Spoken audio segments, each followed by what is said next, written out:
Nuestra primera ponente es la doctora Patricia Moya Alvarado, reumatóloga, es médica adjunta de reumatología del Hospital de la Santa Creu, Sao Paulo, en Barcelona. Es especialista en enfermedades autoinmunes sistémicas, con actividad destacada en el campo de las vasculitis sistémicas y participa en la formación de la Sociedad Española de Reumatología, perdón, SER. Doctora, ya tiene usted acceso. Si gusta compartir la presentación, bienvenida y muchas gracias por estar con nosotros el día de hoy. Adelante, doctora. Hola, buenas tardes y buenos días a todo el mundo. Voy a ver si consigo compartir. A ver, ¿ven la pantalla? Sí, doctora, ya se ve. ¿La están viendo bien? Bueno, pues antes de nada quería agradecer la invitación y cómo no felicitar a las asociaciones de pacientes de Chile, México y de España por esta gran alianza que habéis hecho y felicitaros por el esfuerzo y todo el trabajo que hacéis como asociaciones en vuestro día a día, toda la ayuda que dais a toda la comunidad. Yo voy a hablar en el laberinto de lo imposible, voy a hablar de cuando la enfermedad no se ve, pero sí que se vive. Entonces, la vasculitis, ya sabemos que lo más grave puede ser invisible y lo invisible a veces es lo que más limita. Y de esto van a ir los próximos minutos. Vamos a hablar de la invisibilidad en cuanto a la clínica, la invisibilidad que retrasa el diagnóstico, la invisibilidad que sufrís en vuestro día a día, la invisibilidad social y también la invisibilidad terapéutica. Y al final de la presentación hablaremos un poco de cómo podemos intentar hacer un poco visible lo invisible. Y vamos a empezar a hablar de la invisibilidad clínica y el retraso diagnóstico. Como todos ustedes saben, las vasculitis pueden tener muchas presentaciones y pueden tener síntomas muy heterogéneos. Hay pacientes que tienen afectación nasal, gente que tiene afectación pulmonar, afectación cutánea del sistema nervioso. Son patologías que pueden afectar a distintos órganos. Como pueden afectar de diferentes formas y tener múltiples síntomas diferentes, es muy común que muchos de los pacientes que tienen estas patologías empiecen visitando especialistas diferentes. Hay pacientes que van primero a los otorrinos, hay pacientes que van a los dermatólogos, hay pacientes que se dirigen a urgencias por un cuadro constitucional de fiebre, de pérdida de peso. Entonces, esto que es lo que está haciendo es que esta sintomatología tan heterogénea haga que vayamos a diferentes especialistas y que retrasemos mucho este diagnóstico. Y lo que nos acaba presentando, produciendo, es que los pacientes se sientan como cansados y muy frustrados porque saben que ellos no se encuentran bien, no están bien, pero no encontramos el saber qué es lo que tienen exactamente. Y es que el retraso diagnóstico implica un retraso también terapéutico y un daño orgánico que a veces es incluso hasta irreversible, además de un impacto funcional muy importante y emocional para todos los pacientes. De hecho, os quería enseñar este estudio. Es un estudio que incluye 317 pacientes con vasculitis, que incluye vasculitis de todos los vasos, de vasculitis de gran vaso, que el LVV vendría a ser gran vaso, artritis de la temporal, o artritis de Takayasu, incluye también arteritis de pequeño vaso y arteritis, vasculitis de IgA. Entonces, en este estudio lo que se intenta ver es cuánto tiempo se tarda en diagnosticar a los pacientes en función del tipo de vasculitis que vemos. Y aquí lo que vemos es que los pacientes que tienen una vasculitis de pequeño vaso son aquellos que tardan más en ser diagnosticados, que después del ingreso llegan a tardar hasta 38 días, se podría llegar a tardar en diagnosticar la patología que tienen. Y esto es debido porque muchas veces, como son patologías complejas y muy heterogéneas, la presentación es atípica y esto retrasa mucho la sospecha por parte del profesional y alcanzar el diagnóstico. De hecho, en este estudio que incluye a 230 pacientes, esta vez también con vasculitis activo, evalúa el tiempo que se tarda en diagnosticar y se observa que la media global del diagnóstico, en este caso, son 13 días. Claro, 13 días vienen a ser 2 semanas de un ingreso hospitalario donde el paciente no se encuentra bien y los profesionales no sabemos qué es lo que tiene el paciente, no podemos poner nombre y apellido a la patología que tiene. Y esto se debe, porque decíamos, porque son patologías que tienen síntomas muy diferentes, síntomas constitucionales, cutáneos, de otorrino, pulmonares, cardiovasculares. Y estos síntomas hacen que muchos de vosotros vayáis a diferentes especialistas. En esta gráfica lo que vemos es el tiempo que se tarda en diagnosticar a los pacientes en función de la especialidad que se consulta. Entonces se ve que cuando consultamos en medicina interna, reumatología o hacer un diagnóstico, cuanto los pacientes acuden al otorrino, a lo mejor se puede tardar incluso hasta 2 meses en llegar al diagnóstico. Y esto no se debe a que los otorrinos sepan más o sepan menos o sospechen más o sospechen menos. Esto se debe a que se ha visto que cuando la enfermedad es localizada, cuando afecta a un único órgano y es poco espectacular, por decirlo de alguna forma, la enfermedad es más invisible. Entonces hace que el profesional que tengan delante, sea el que sea, le cueste más entrar en sospecha y por lo tanto alcanzar un diagnóstico. Otro motivo por el cual nos retrasamos a alcanzar este diagnóstico son los criterios clasificatorios. Como todos ustedes saben, y si no, pues lo explico ahora, los criterios clasificatorios nuevos por donde nos centramos los profesionales, tienen en cuenta, para poderlos aplicar, tienen que tener en cuenta que se tiene que haber probado la vasculitis. Y se puede haber probado en imagen si nos hablamos de una vasculitis de gran vaso, un Takayasu o una arteritis de células gigante, pero en caso de que sea una vasculitis de pequeño vaso se tiene que probar por biopsia. Entonces, cuando se prueba las biopsias no siempre son posibles, porque son patologías donde cuando uno tiene una afectación renal podemos alcanzar y hacer una biopsia, pero a veces hay pacientes que tienen cuadros constitucionales que no se pueden biopsiar porque no sabes a qué órgano dirigirte. Además, siempre que biopsiamos, esta biopsia no siempre es rentable, con lo cual nos podemos encontrar en que hagamos una biopsia cutánea y tenga una rentabilidad menor de un 40%. Entonces, el hecho de que las biopsias no siempre sean concluyentes y nos apoyen en el diagnóstico hace que retrasemos un poco también el diagnóstico definitivo de la patología. Con lo cual, cuando hablamos de la invisibilidad clínica y del retraso diagnóstico en las vasculitis, ¿esto a qué se debe? Se debe a que son síntomas, a que presentan síntomas inespecíficos, a que muchas veces se van fragmentando por órganos, el paciente va al neumólogo o va al otorrino, pero no va a un médico más generalista. También se puede deber a que, como es una patología muy minoritaria, hay baja sospecha por parte del profesional y también que las biopsias no siempre son accesibles y son poco rentables, no siempre nos ayudan a llegar a un diagnóstico. Estos hechos lo que conllevan que los pacientes hospitalicen más, se hagan más y más prueba y que lleguen incluso a diagnosticarse cuando ya se haya establecido un daño orgánico. ¿Cómo salir de este laberinto en cuanto al retraso diagnóstico? Pues es muy importante esos síntomas que a nosotros nos ayudan a sospechar que podemos estar ante una vasculitis, ¿vale? Yo creo que en la última ponencia os van a hablar de estos síntomas. Otras cosas que podemos hacer es mejorar los circuitos rápidos entre nosotros. Esto está por parte del profesional. La coordinación multidisciplinar y la coordinación multidisciplinar. Luego hablaremos del papel que tenéis los pacientes, que tenéis un papel muy importante en cuanto a ayudarnos a diagnosticar y al circuito también. Vamos a pasar a hablar de la invisibilidad en la vida diaria, en vuestro día a día. Y nos encontramos que muchos de los pacientes con vasculitis, independientemente del tipo de vasculitis que tengáis, si es de gran vaso o de pequeño vaso o mediano, muchos presentáis dolor o dolor de cabeza o dolores generalizados o una polimialgia reumática. Muchos relatáis incluso alteraciones cognitivas, que no os acordáis de las cosas, que no podéis lograr estar atentos. Muchos explicáis mucha fatiga, alteraciones del sueño, limitación laboral, que no sois capaces de hacer vuestro día a día ni de hacer vuestro trabajo. Y esto lo que presenta es como una incertidumbre muy importante para vosotros, ¿no? El voy a poder hacer una vida normal después del diagnóstico, después de saber lo que tengo.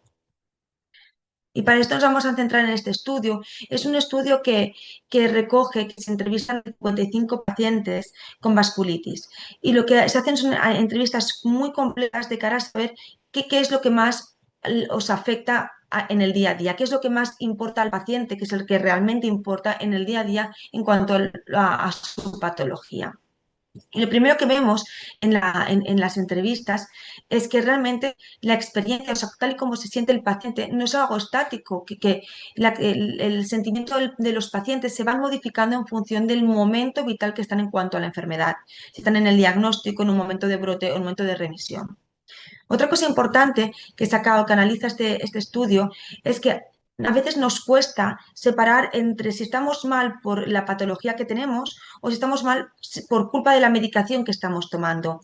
Es decir, que tanto los síntomas como el tratamiento recibido tienen un impacto conjunto que es muy difícil de diferenciar por qué estamos bien o por qué estamos mal. Y este estudio lo que hace es intentar disgregar, agrupar todas aquellas esferas que afectan al paciente con vasculitis día tras día. Entonces vemos que hay una física que los pacientes tienen dolores a problemas musculares, problemas del aparato locomotor, problemas cutáneos, problemas de olfato. Todos estos son problemas físicos que son reales y que se pueden incluso hasta cuantificar. Pero no solo lo físico importa, sino que también importa mucho lo psicológico y lo emocional. Y de hecho esto forma parte de lo más invisible para la patología, porque lo emocional a veces es difícil de medir. En cuanto a lo emocional, les preocupa el estado cognitivo, el síndrome ansioso depresivo que muchas veces acompaña la patología. Luego tenemos la esfera social. En la esfera social, los pacientes a veces se ven dificultados de hacer una vida social normal, de ir con los compañeros, el ocio, de ayudar o de formar parte de una familia activa. Y muchas veces ellos tienen percepción anómala por culpa de su patología. Hay como una sensación de no ser capaz que acompaña detrás del diagnóstico. Y en las entrevistas con estos pacientes también vemos que el estado general de la patología les afecta en su día a día en general. De hecho, si vemos en el diagnóstico, los pacientes lo que reportan en este estudio es que lo que más les hace, les angustia son problemas nasales, problemas de dolor, disconfort, la fatiga es muy importante en el diagnóstico y también los síntomas pulmonares. Evidentemente, los síntomas que más les preocupen a los pacientes en el diagnóstico dependerán del subtipo de patología que tengan. En este caso eran pacientes ANCA positivo. Y mm, a diferencia de lo que más les preocupa o más les preocupa a los pacientes en el diagnóstico, que es esto que os he contado, vemos que los resultados, por ejemplo, de los laboratorios o la fiebre o la afectación renal es algo que en el diagnóstico a lo mejor a los pacientes no les angustia tanto y por contra es lo que quizás más nos puede preocupar a los profesionales, con lo cual hay una disociación franca entre lo que les preocupa a los pacientes en la encuesta y lo que les preocupa a los profesionales en el momento del diagnóstico. Pero ¿qué pasa en el momento de la remisión? En la remisión, en teoría, los pacientes tienen un buen control de la actividad de la patología, pero en ese momento, cuando los pacientes incluso están en remisión, también tienen muchas preocupaciones, tienen aspectos emocionales, el si voy a ser capaz de mantener la remisión, si no voy a tener un brote, les preocupa un dolor crónico que les puede acompañar, una fatiga crónica que a pesar de estar en remisión les puede acompañar y una afectación nasal que puede ser una afectación nasal crónica a pesar de estar en remisión. Pero vamos a hablar de la fatiga, porque la fatiga es un síntoma que acompaña a la vida de los pacientes independientemente del momento en el que estén. Y este estudio lo demuestra. Es un estudio que se realiza con pacientes que tienen vasculitis y se hace un seguimiento durante 18 meses. Durante este año y medio ven cómo evoluciona la fatiga desde el diagnóstico hasta el año y medio desde donde se vuelve a recoger. Y lo que observa este estudio es algo muy interesante, que al final es algo importante porque os acompaña en el día a día.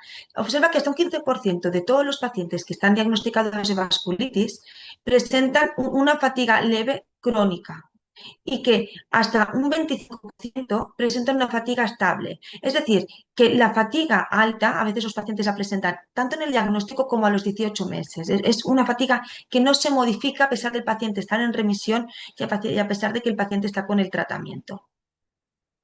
Es decir, que controlar la inflamación y tener a los pacientes en remisión y que estéis bien garantiza que nosotros podamos controlar la fatiga que os acompaña.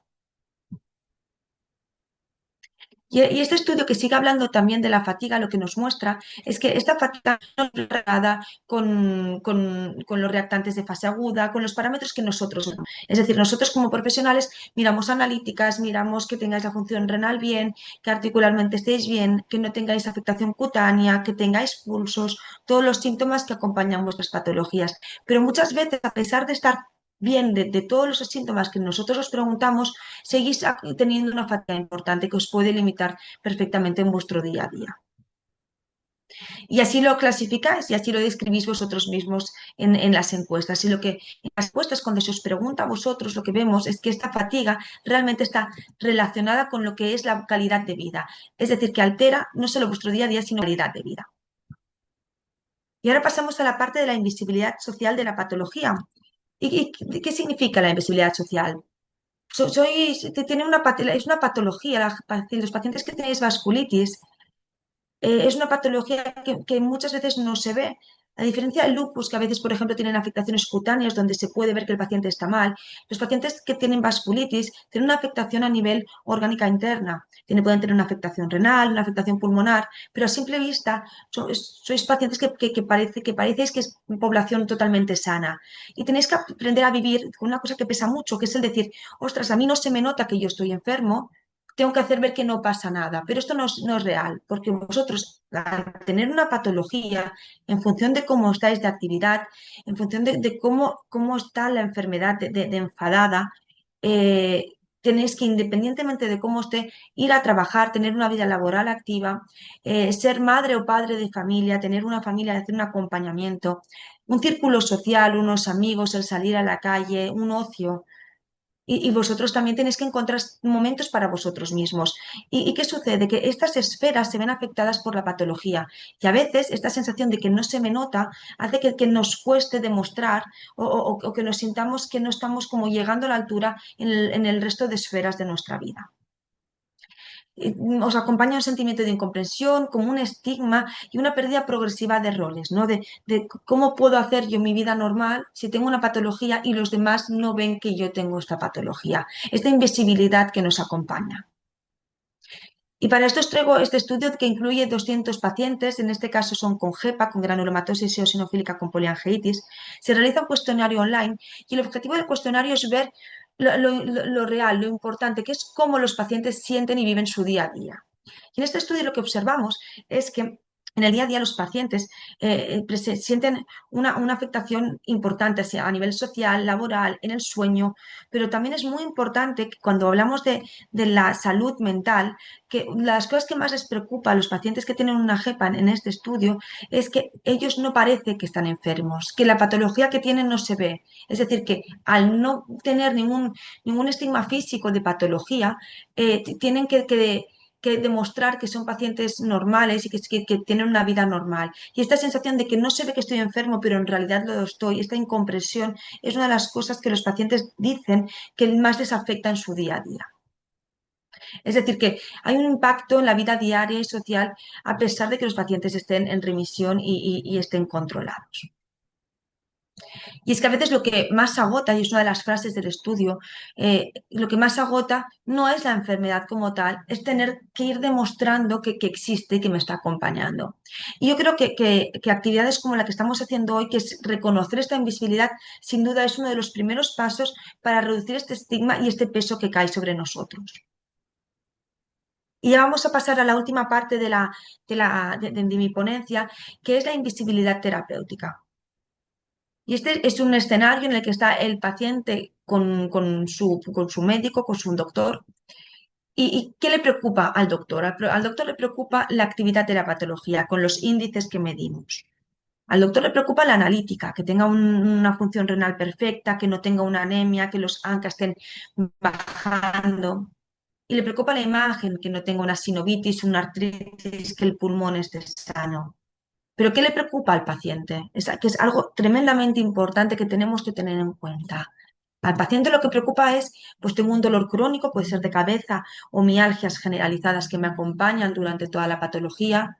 Estoy tremendamente cansado, me cuesta hacer mis actividades de vida diaria, pues me cuesta ir a comprar, me cuesta ir a acompañar a los niños al colegio, hacer mi día a día. Al paciente le preocupa su salud mental porque se siente que está fuera, como si no estuviera acompañado en el entorno. Y la calidad de vida, que evidentemente es algo que se puede ver tremendamente modificado por la patología.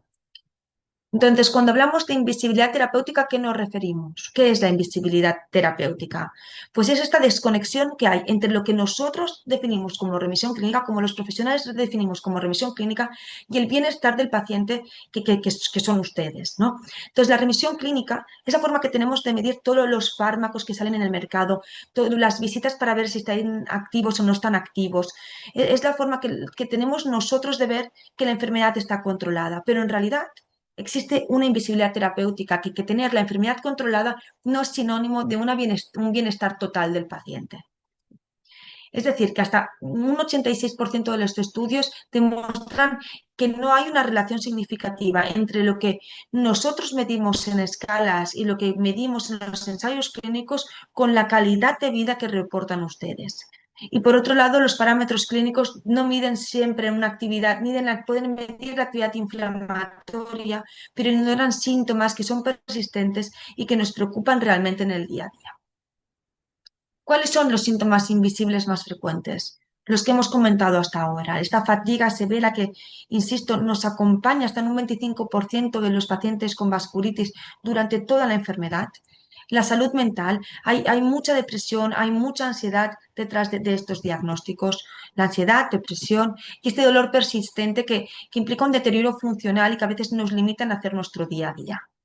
Así que tenemos trabajo, pero cuando digo que tenemos trabajo me refiero sobre todo a la población médica y a los equipos sanitarios, porque quizás tendríamos que valorar, redefinir lo que consideramos un éxito terapéutico y no centrarnos solo en lo que es la remisión clínica como tal, ¿no? Tendríamos que aprender a diferenciar lo que es una actividad terapéutica, valorar las comorbilidades y sobre todo la carga de los síntomas que les acompañan a pesar de no tener actividad clínica. Introducir sin duda los PROMs, que son los resultados que reportan ustedes para el seguimiento. Es importante que PROMs, es decir, cómo ustedes se sienten en cuanto a la enfermedad. Y sí que es importante decir que las guías europeas recientemente enfatizan en el manejo integral del paciente y cada vez tienen más en cuenta todo lo que son los PROMs de los pacientes. Y lo más importante, y es algo que tenemos que aprender a difundir nosotros en la comunidad de profesionales, es que si no preguntamos, muchas veces no aparece. Y en nuestras manos está preguntar.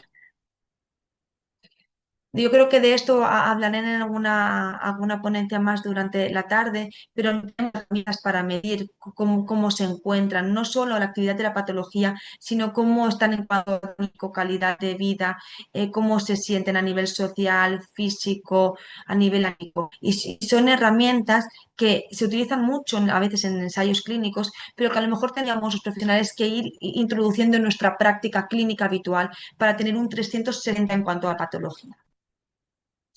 Y cuando hablamos de terapéutico, de invisibilidad terapéutica, también querría volver a explicar la diapositiva que he explicado antes y señalar que los efectos secundarios del tratamiento pueden hacer que uno no se encuentre bien y que pueden tener un impacto también en la función física, emocional y social de todos los pacientes con vasculitis. Con lo cual, el tratamiento que damos muchas veces controla la actividad de la patología, pero también comporta un efecto secundario en cuanto a la carga real que tienen ustedes sobre la enfermedad.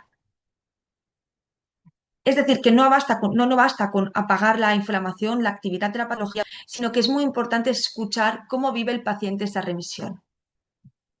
Y ya para finalizar, sí que me gustaría hablar del papel activo, porque yo creo que tenemos trabajo nosotros, pero ustedes tienen también trabajo que hacer para poder mejorar la situación, ¿no? Y es formar parte activa de todo lo que es el proceso, tanto del diagnóstico como del seguimiento. ¿Y qué podemos hacer? Pues podemos solicitar información fiable, tienen derecho a pedir información, faltaría a los profesionales, hacer difusión de este conocimiento con sesiones o como estamos haciendo hoy, hacer difusión para sentirse acompañado. La importancia del papel del paciente experto. El papel del paciente experto es importantísimo para acompañar a los demás, para informar, para transmitir, para sacar de esta invisibilidad.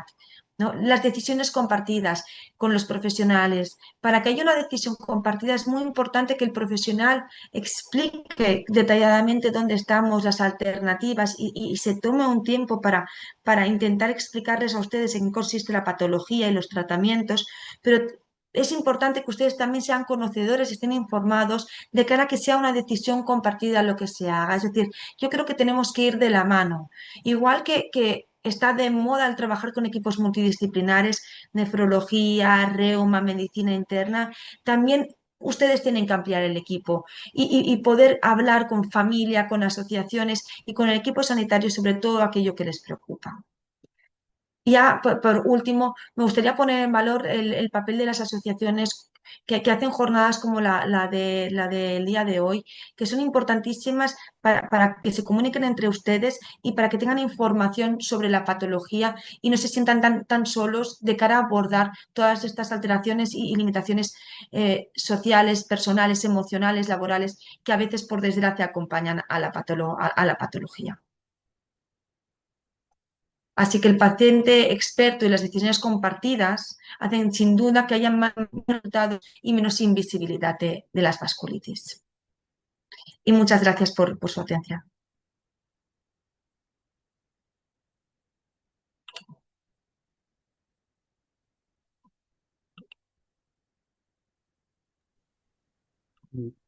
Gracias, doctora Patricia Moya, por la presentación. Vamos a entrar ahorita Hola, con hola, Carmen y con estoy, Belve sí, a unas preguntas que ellas van a hacer. Entonces, si me ayuda a dejar de compartir, pasamos a las preguntas. Adelante, Velvet o Carmen, por favor.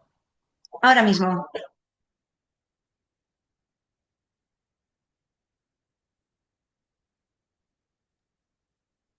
Amiga, tu micrófono. Sí, perdón, no estaba dando al micrófono, lo siento.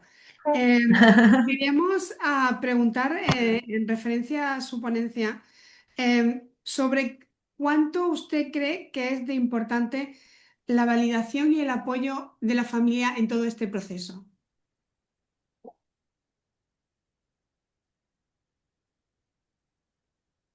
¿Me ha oído? Importantísimo, importantísimo y es crucial. En todas las vasculitis... Sí, ¿me oyes? ¿Me oye Sí. bien? ¿Se me oye?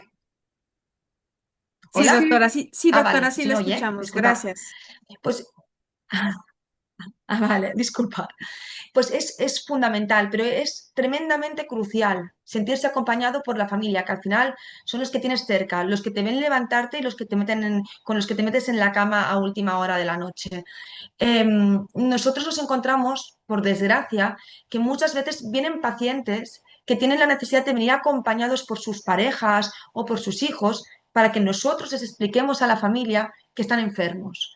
Entonces, es algo que cuando lo hacen nos detenemos y se lo explicamos con todo lujo de detalles, porque la necesidad cuando alguien hace esto, la necesidad que tiene de sentirse comprendidos es muy alta. Entonces, para afrontar el día a día, el tener un apoyo cercano, si no es familia, es amigos, es crucial para intentar superar el día a día con la patología. Mm, Vale. Y otra cosa que nos han preguntado es cómo explicar la fatiga. Es decir, cuando un amigo te dice lo que usted ha dicho, te veo bien, la familia te dice te veo bien, ¿cómo se explica eso a la familia? Yo creo que lo de la fatiga es de las cosas más difíciles, es de los síntomas más difíciles, porque son muy difíciles de medir y no se puede medir con una radiografía ni con una analítica. Y cuando uno está cansado, solo él sabe lo que es, lo que le cuesta levantarse por la mañana o el mismo esfuerzo pues, hacer de madre, ir a buscar a los niños al colegio, ir al supermercado. Todo esto para alguien que tiene fatiga implica un reto importantísimo. Entonces es muy importante que se transmita al entorno cercano cuando uno está cansado. Uno no está cansado porque sea perezoso o porque no quiera. La fatiga es algo que hace que uno le cueste levantarse y que cuando se levanta tenga el doble de mérito que el que se levanta cuando no está fatigado. tiene mucho mérito vivir con una fatiga crónica.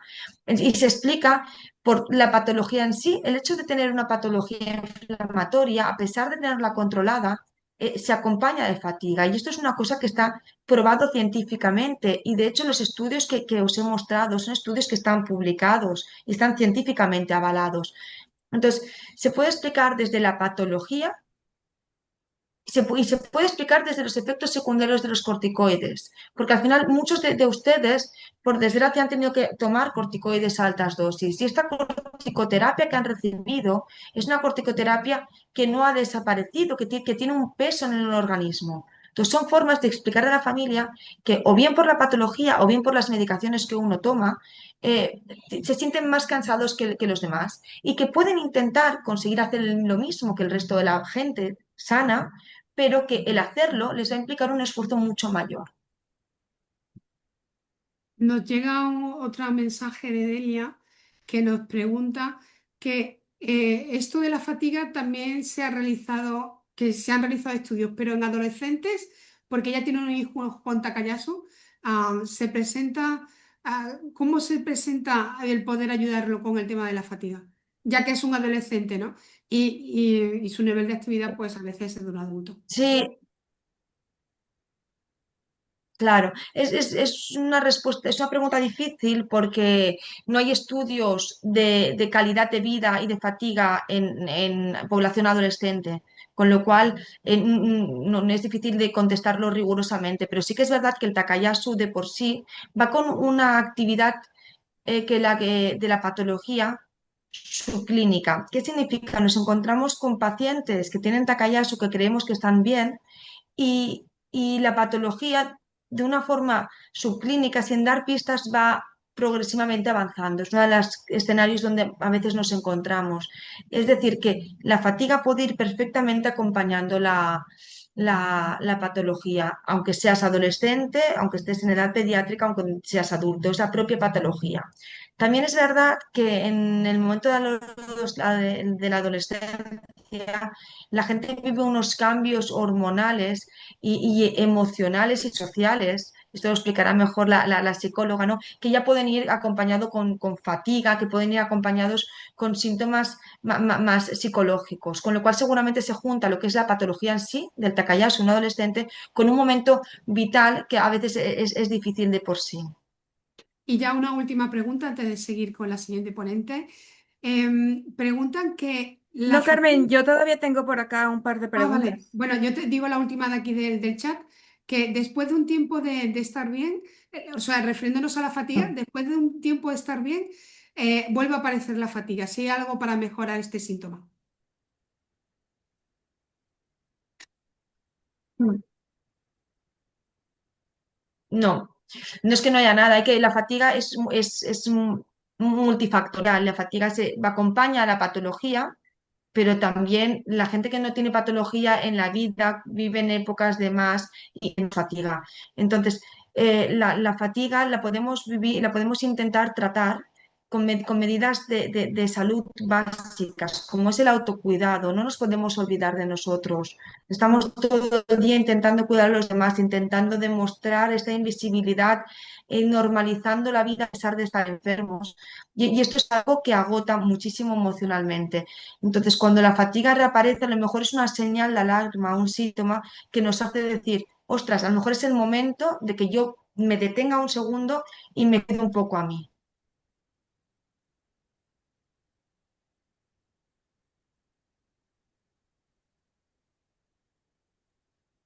Vale, aquí en el chat.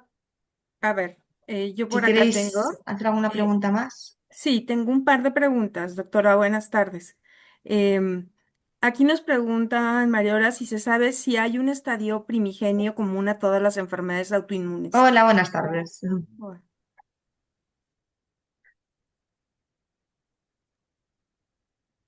¿sí me ha podido escuchar? No, la verdad Ah, es que las enfermedades son muy diferentes. No hablamos solo de vasculitis. Sí, sí, sí, te he escuchado bien. Claro, las enfermedades autoinmunes al final son muy diversas y son fisiopatológicamente son muy diferentes, con lo cual algo común no. tenemos una forma común de explicarlo, a pesar de que son muy diferentes, ¿no? Que es cuando algo propio reconoce algo propio como malo y entonces es cuando nos ataca. Esto vendría a ser como definimos la autoinmunidad para que la gente lo entienda, para que el paciente, la familia lo entienda, ¿no? Pero es la forma que tenemos de describir lo que es una patología autoinmune. Eh, la fisiopatología de todas es desconocida y con lo cual seguramente serán diferentes. Muchas gracias. Por acá hay una felicitación. Hay muchas preguntas, nada más Hay que una no están última como pregunta que ha una... llegado, Belvet, a perdona que ver, te interrumpa, que creo que es de interés para todos, porque nos dicen que es necesario usar fármacos para situaciones de estrés, de fatiga y de depresión. ¿Que en qué momento llegamos al psiquiatra? ¿Cuánto tiempo habría que esperar? Uy, esto es complicado, es una pregunta difícil porque no atañe a las vasculitis como tal, sino puede afectar a toda la población general, porque la ansiedad, el estrés, todo este tipo de frecuente en el mundo en el que vivimos actualmente. Con lo cual, decir cuándo. Yo creo que la primera medida siempre es intentar levantar la mano y cuidarse, es decir, hacer deporte, comer sano, pedir ayuda al entorno cercano.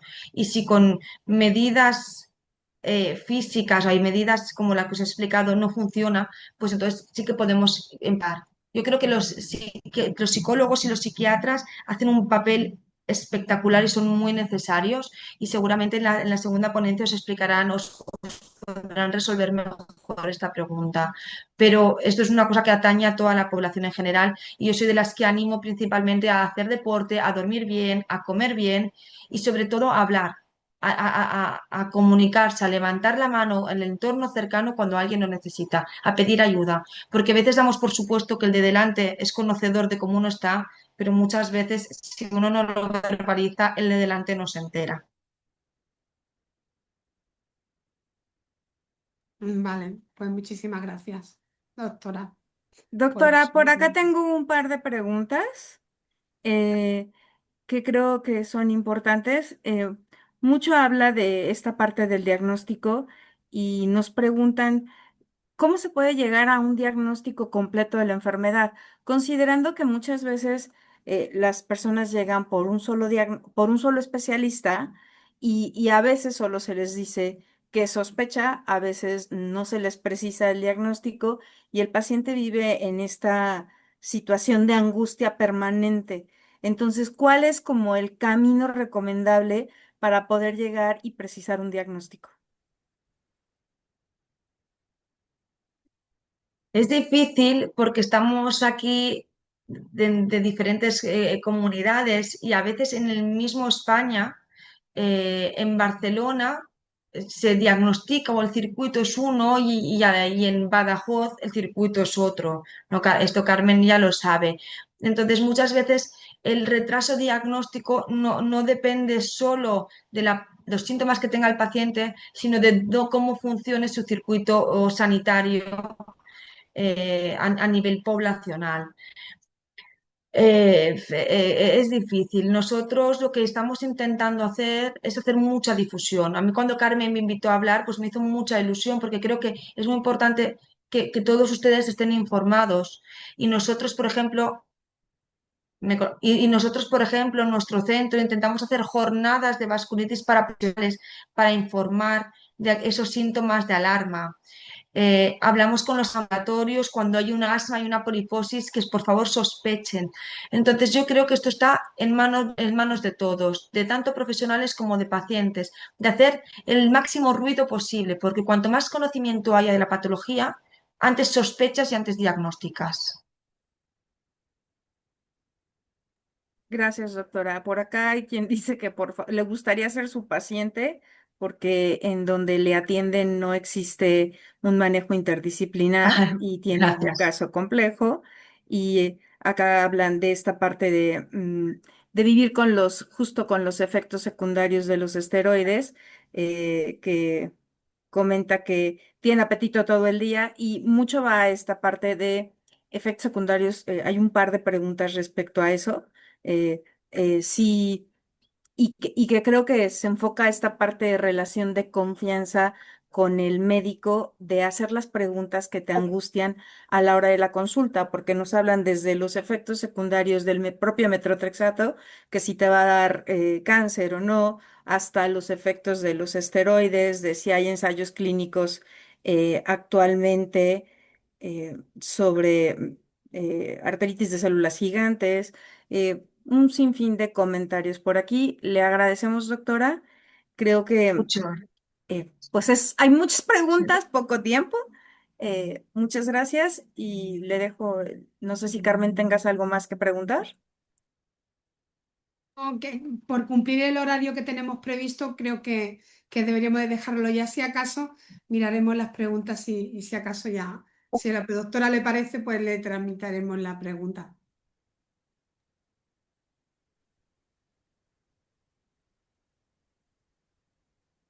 Por Eh, supuesto. Muchas gracias por la invitación. Doctora, si se me permite, a nombre ahora sí que de la alianza, le van a hacer llegar un reconocimiento por su valiosa y destacada participación en la jornada del laberinto de lo invisible de las vasculitis sistémicas, realizada el 28 de febrero del 2026, y está firmada por las tres presidentas de Vasculitis Chile, de la Asociación Española de Vasculitis y de Vasculitis Sistémicas México. Aquí usted lo puede ver de manera, ahora sí que electrónica, se lo harán llegar por este mismo medio y es Ujú. como agradecimiento a la excelente ponencia que nos dio. Mil gracias. Si me permiten, Pues muchas gracias a todos vosotros.